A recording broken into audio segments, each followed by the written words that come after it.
Today I'll be taking a look at the 4K UHD Blu-ray disc of Escape from New York, John Carpenter's classic from 1981.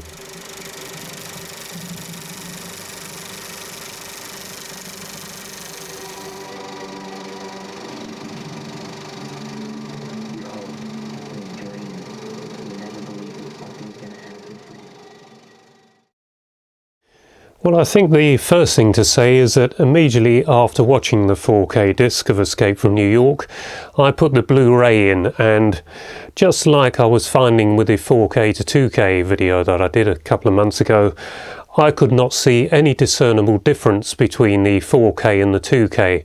It's probably there, but even on this occasion, the HDR did not seem to make any difference.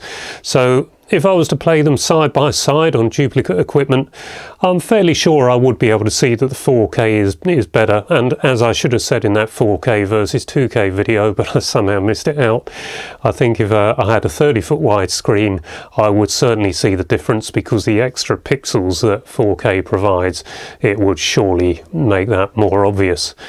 But there is possibly something else about 4K that many of us get a little confused about, and we seem to think that it's released on 4K, therefore it is going to be of the same exquisite quality of something like Jaws or Murder on the Orient Express 2001, Le Mans 66 in fact, but of course they can only be as good as the original master, or only approach how good the original master was.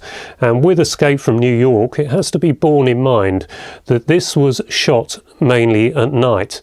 So whereas there are some scenes that are shot in daylight or on brightly lit sets, in the main it's shot at night or in darkly lit sets, and that's deliberately so in order to hide that you're not really in New York. It's St. Louis in Missouri, where they had a dock fire, and much of that whole dock region, or by the river wherever it was still burned out and damaged, and they were able to make it replicate a dystopian New York set up as a prison camp. So those dark scenes mean that definition is not going to be as good as it otherwise would be in daylight. And also, as I've said before in other videos, in those days it wasn't common practice at all to have a video camera looking down the viewfinder of the film, the 35mm camera. So they didn't have instant access to replay or monitor what was being shot. So there are scenes in this that are out of focus, that are faulty shots, but all this is a minor criticism. This is still a great film, and anyone who hasn't seen it, if you pick up the 4K or the Blu-ray, you're in for a treat. Fortunately, I was lucky enough to see this John Carpenter classic at the cinema in 1981. I believe it was the Newbury ABC I saw it at. It made an impression on me. I couldn't believe quite what I was watching. This really was New York as a prison camp in 1997, which, as we're long past 1997, is quite a bit funny looking back on it perhaps. But the special effects were amazing. I couldn't believe, how did they do that? And thanks to the 4K disc with the extras, I've now learned that they shot them with a 70mm camera. I mean, presumably a 65mm camera, as 70mm was the release stock. So unlike a lot of films at the time that used 35mm for the miniature shots, and then the optical process was merging the two or more 35mm shots, you just immediately got that blurry, grainy look to the film. But with the special effects done in 70mm, that didn't happen.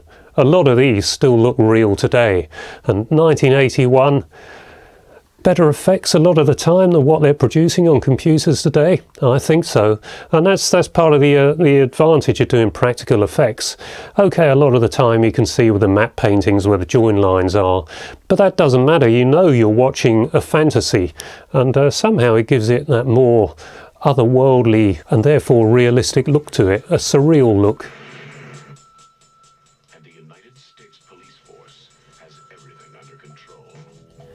So Escape from New York was a great film to see at the cinema, and it's not a great film when they broadcast it on television. They had to pan and scan it, and often the person panning and scanning the cine transfer machine didn't really know which part of the image they should be looking at. So there was always those sort of foibles with it, and the sort of hazy, wishy-washy images we used to get on television, that really ruined Escape from New York for me, and you start to wonder what you saw in the film. But anyway, the NTSC Laserdisc came out, and as I said in the previous video, it's not exactly the best picture quality, and that was why I picked up the 4K disc in a last visit to HMV.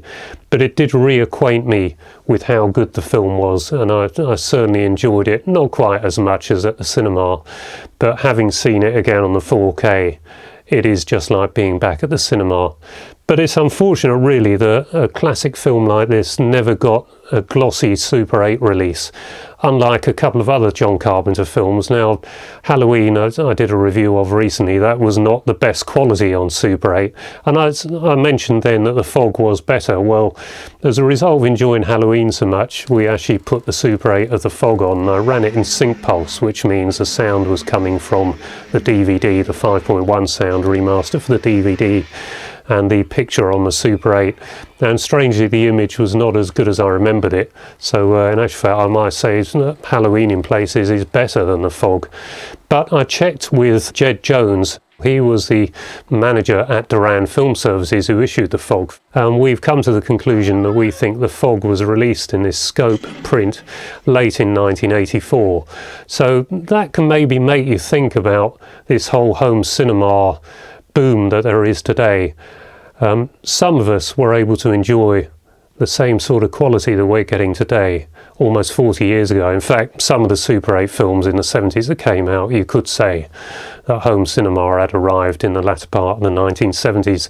So that was a great time for Super 8 film. And but in 1984 things were in the doldrums because of VHS tape, but then Duran relaunched Super 8 towards the end of the 80s, and it was from then that we really got the sumptuous prints that we enjoyed throughout the early parts of the 90s and indeed into the 2000s. So a great period for movies, and it was only really around 2005 I think when video projection started to catch up. So the fog has got a bit of a special place in Super 8 history perhaps, and maybe worth picking up a copy if you ever get a great projector like an Elmo GS1200, particularly with an HID lamp, as the one that is running here has got. The only other thing I need to mention, I think, and I know from the comments to my videos, and not every 4K player has got this, but the HDR setting on Panasonic players, later Panasonic players anyway, generally there just above the wheel cursor controls, you need to put that on the brightest setting because this is a dark film, as I said, and to get the best out of the 4K HDR you need to have it on bright. The sound on this is DTS HD, but it does also come with the original 4-track Dolby stereo, which you'll see as a 2.0 stereo sound option on here, but the default is the stereo option. So if you're like me and you wanted the 5.1 sound, you have actually got to go into the setup and select it. So that's one thing to bear in mind. So we seem to have been having a bit of a John Carpenter film festival here lately, owing to taking the opportunity to look at Halloween for you sometime middle of last month, and I was thinking, well, the thing isn't out in 4K, but I'm going to hold on for it because I'll just be disappointed if I get the Blu-ray, and I think something better might be coming down the track when they remaster it. But anyway, just as I'd made my mind up that I wasn't going to get the Blu-ray of the thing, HMV sent one of their emails out, and oh, blow me, they had a steelbook in there, didn't they, with the Japanese artwork, and I thought, what the hell? It's about time I looked at the thing again. Let's look at the Blu-ray, and this is the Japanese artwork of the thing, which is quite nice, and not the best steelbook I think you'll ever see, but I was never into steelbooks really until Keith at Euphoria Pictures really started showing off his collectibles, and John Perry and Mondo Chelovec movies and a few others, Lauren's Collection I think, and Todge in Horror is the other one, in Horror Hands. There's plenty of people who are really into their collectibles, and so I thought I'll take a punt on the thing. It comes with a Japanese poster as well, but my wife and I looked at this and we both said, oh, Well, what a load of rubbish. But you can see perhaps why the thing didn't do too well worldwide, because the marketing just wasn't right. But anyway, that was hugely enjoyable and probably just as good image-wise as Escape from New York, and maybe not quite as good, but we thoroughly enjoyed another John Carpenter classic. So we've watched a few other films, and I thought I'd give one other a mention, because we just watched this. We'd had it sitting on the shelf for some time. Maybe in America it's not so widely known, but over here, The Italian Job is renowned as a classic, and I was, well, what year are we talking about here? 1969, I think, Italian Job. So I did not see that at the cinema, and this was really the first time that we'd seen it in a cinematic presentation. There's not really an awful lot to the Blu-ray, but that looks as good as some films that are transferred from 70mm on Blu-ray, and we got that for £6 in their 2 for £12 offer.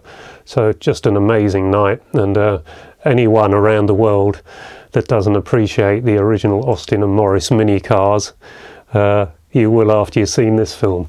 Couldn't recommend that enough. And because of all the people that have been subscribing to me who are into horror movies, and their pre-cert VHSs, which was not something that ever interested me, you know, things like I Spit on Your Grave and Cannibal Holocaust, which I did actually see at the cinema. There's another story there maybe for another day. But Mark Williams, who's a fellow Super 8 film collector, who was heavily involved in the British Film Collectors Conventions in the last few that we did. We haven't done one for a few years now. Maybe this channel will help resurrect that, and we can all start getting back together again at film conventions. Blackpool has survived though, so maybe I'll see some of you there one day. But he and one of his friends, I've forgotten his name now, they did this video, VHS Forever, Psychotronic People, which was all about the early days of VHS and the pre-certs. Now, there's some bad language in this, to say the least. My God, it makes you wince at times.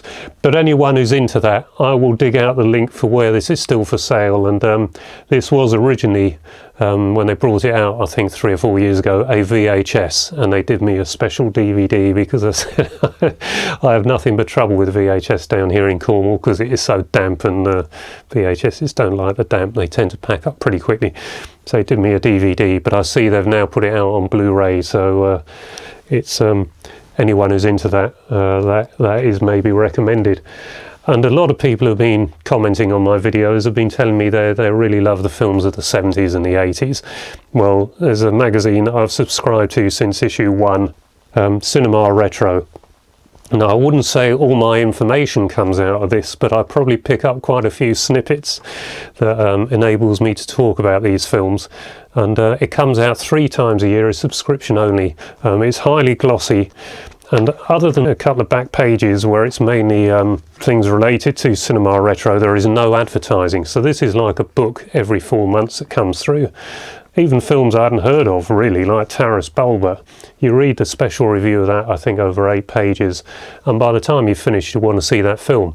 So it's cost me a lot of money, really, Cinema Retro, because you read about the films in here, then you have to order them. So be warned, it won't just be the, what is it? Well, it's less than £20 for the subscription. So anyway, it's a highly recommended magazine that is produced by Dave Worrell. He's one of the editors, and I knew Dave years ago at Duran Film Services. So I hope you've enjoyed this video. If you did, please give it a like and perhaps consider subscribing, so I'll be encouraged to create similar content to this in the future. Until the next video, bye bye for now.